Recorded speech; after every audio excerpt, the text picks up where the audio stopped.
Vamos aqui para mais uma análise gramatical e sintática do texto aqui em questão de Judas 1, versículo 4. Né? Aqui é a parte final do versículo. Esse texto nos ajuda a compreender, esse texto externa a divindade de Cristo, a natureza divina do Senhor Jesus. Então é mais um texto dentro do Novo Testamento que realça, que verbaliza a divindade de Cristo, qualificando Cristo como Senhor nosso, como Deus nosso, da mesma substância do Pai, da mesma natureza, da mesma essência. Então vou ler o versículo inteiro aqui para vocês verem. Nós temos o texto... Nós temos aqui o texto, o verso 4. Pois se infiltraram alguns homens ímpios, que no passado foram previamente escritos para esta condenação,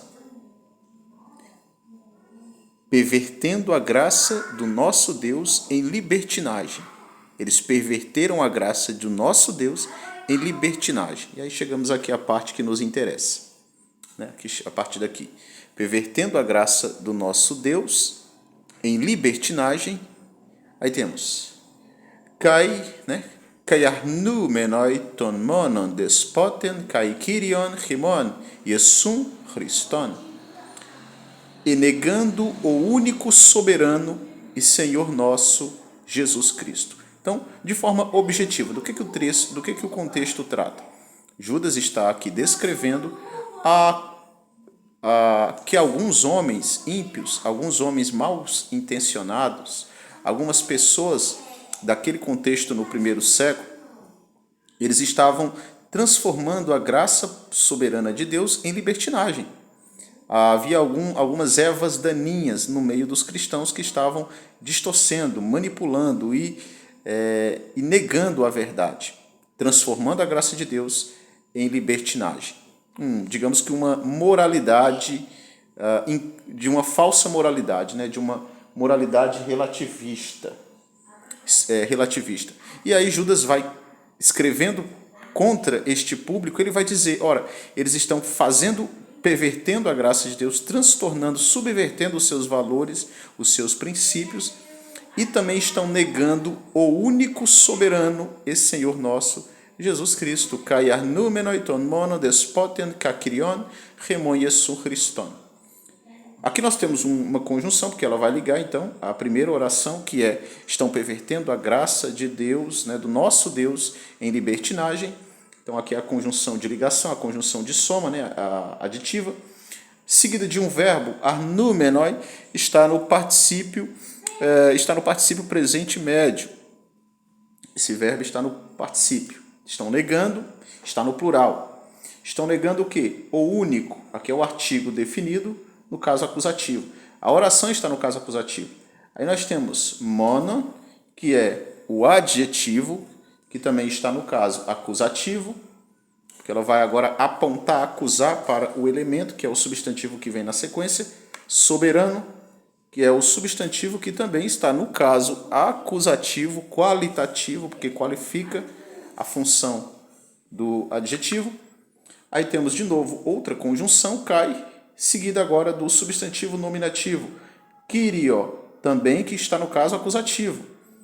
Nosso, que é o pronome na primeira pessoa do plural, no caso genitivo, né, caso de posse, nosso é possessivo, Jesus, Cristo, nominativo, acusativo, qualitativo, que vai concluir aqui a afirmação do apóstolo. E negando o único soberano e Senhor nosso Jesus Cristo. O que o texto então quer dizer, Marconi? Judas, irmão do Senhor, ele descreve que Jesus é o único. Olha a expressão aqui, a força do adjetivo acusativo. Ela vai agora inserir uma acusação, no caso qualitativa, ao substantivo. Jesus é o único soberano e, além de soberano vai unir as afirmações, Senhor nosso Jesus Cristo. Ele é o único, não é apenas um soberano. Ele é o único soberano e Senhor nosso Jesus Cristo. E aqui vem a questão mais importante. Em que momento na Bíblia, irmãos, nós temos a expressão único soberano direcionada a qualquer criatura, seja quem for, aos anjos, aos homens, seja quem for, a ninguém? Sabe, na verdade, onde nós vamos encontrar as expressões soberano? Em várias passagens, mas sempre se referindo a Deus. Ele é o único soberano sobre toda a sua criação. Ele é o soberano sobre todos os reis, sobre todos os falsos deuses, sobre todos os governantes deste mundo. É o que o Antigo Testamento nos declara. Mas no Novo Testamento a gente vai ter um texto clássico que vai nos ajudar a compreender de forma mais profunda o que Judas aqui quis dizer. E é no texto de 1 Timóteo, capítulo 6, versículo 16. Deixa eu colocar aqui no texto. 1 Timóteo, capítulo 6, versículo 16. O texto diz, o único que tem... versículo 15 e 16, perdão. Versículo 15 e 16. A qual em tempo certo há de ser revelado pelo bendito e único soberano. Olha a expressão aqui no texto. 1 Timóteo 6, 15. Monos dinastes, o único soberano, olha, a qual no tempo certo há de ser revelado pelo bendito e único soberano, o Rei dos Reis e Senhor dos Senhores, o único que possui a mortalidade e que habita em uma luz inacessível, a quem nenhum dos homens viu, a quem seja honra e poder sempre eterno. Amém. Então aqui, o apóstolo Paulo vai dizer que o único soberano, irmãos, é Deus. O único soberano que está acima de todas as coisas é Deus. E olha que a construção é a mesma. O único, aqui no grego a construção é a mesma.